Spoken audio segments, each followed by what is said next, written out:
Paul Ira, and in studio we have Shawn Brown and Tiffany Young from Sierra Heating and Air Conditioning.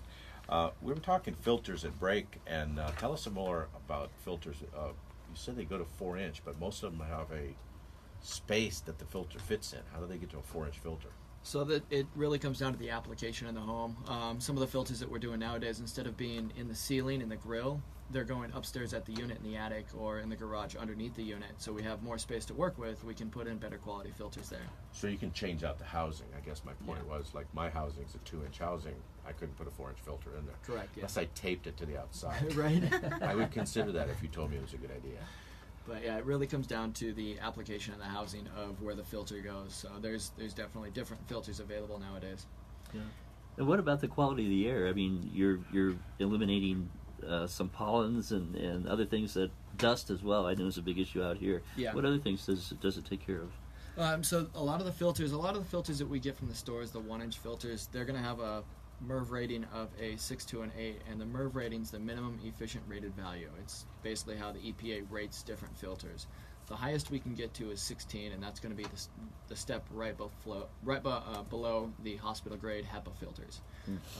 But it really comes down to, the types of filters you're using to protect the system, and then also what types of filters you can also use to start helping you inside the home. The EPA actually recommends nothing less than an 8 to protect the system, and your nose actually filters at a MERV 10 to 11.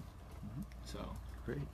We have UV lights now too that you can integrate as well. Oh, wow. yeah, we've got some UV lights that will actually help eliminate bacteria, viruses, germs, and odors around the homes. So if you cooked that fish last night and it just decides to linger for the next 12 to 24 hours, we can actually help eliminate that with some of the purification products that we've got. So there's a lot of things that we can do nowadays to take care of, well, not only the comfort and balancing of the home, but also the quality of the air as well inside the home. Nice. What's it cost to add a filter like that? It really depends on where we're going to put it. Is it a system that's in the garage? Is it a system that's in the attic? What the application is of the home. Is it a system that's sitting up on the roof, a package unit? There's different applications. It really comes down to what's going to work the best for your home and for your situation, because not all homes are the same and not all homeowners have the same issues. So that's one of those things where we like to come out, figure out what's going on with the house, what's really the homeowner's needs. Do they need to sit down and look at UV purification to take care of the odors inside the home, or are we just looking at better filtration to protect the system and or help the homeowner? There's a lot of different options that we can look at, but it really comes down to what the home and the homeowner needs. Can you add a UV like in a room, or does it need to go into the system? So you can buy UV lights that would go in a room. For one room is like an air purification little standalone thing. The thing is you'd have to buy one for every room in the house that you're going to be in. So if you go from your bedroom to the kitchen, you either have to carry it with you, or you're going to have to buy one for the bedroom, the kitchen, the living room, the guest room, the office. You're going to be, moving this thing around the house, so you're going to have multiple located around the house. Whereas going with the air conditioning system, we can actually take care of the whole house with one light, with one filtration system. Is it in the ducting, or where do you locate it? Yeah, it goes in the ducting. Return air. Yeah, it goes. Well, it can go at the return. It may even go at the supply, but that way we're getting the air for the whole house, attaching it to the system instead of just taking care of one room. So unless you've got a backpack system, you want to have it Pretty much. hooked right to the AC unit. Exactly, and then that way we're taking care of the whole house. And how about the sprays? I've seen where they have sprays. You can spray a filter and it picks up more stuff. Is that a good idea? The only problem with adding things to that is now you're adding a lot of extra chemicals to those filters and the airstream as well.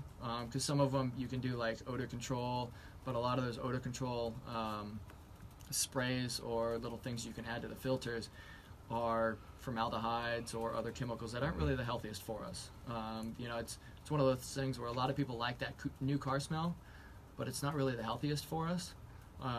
Whereas UV lights or purification lights, those are using the same power the sun does to clean and purify the air. So we're using Mother Nature now inside a house to clean and freshen the house instead of adding contaminants to the airflow, like burning candles or incense, stuff like that. That stuff's not always the healthiest for us. I see. Okay, so you don't recommend you spray your filters? I don't. All good. So if you're looking to back to the SEER rating, you mentioned SEER rating before. What's a SEER rating? So the SEER rating is basically the miles per gallon on a car, or miles per gallon on an air conditioner. The SEER rating stands for Seasonal Energy Efficiency Ratio. The higher the number, the less power it uses to do its job on keeping the house comfortable and cool.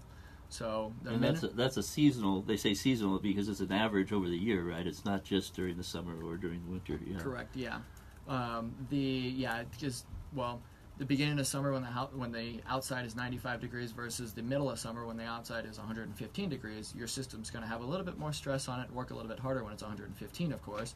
So that's why the SEER rating is the seasonal. It's going to factor in across the whole year.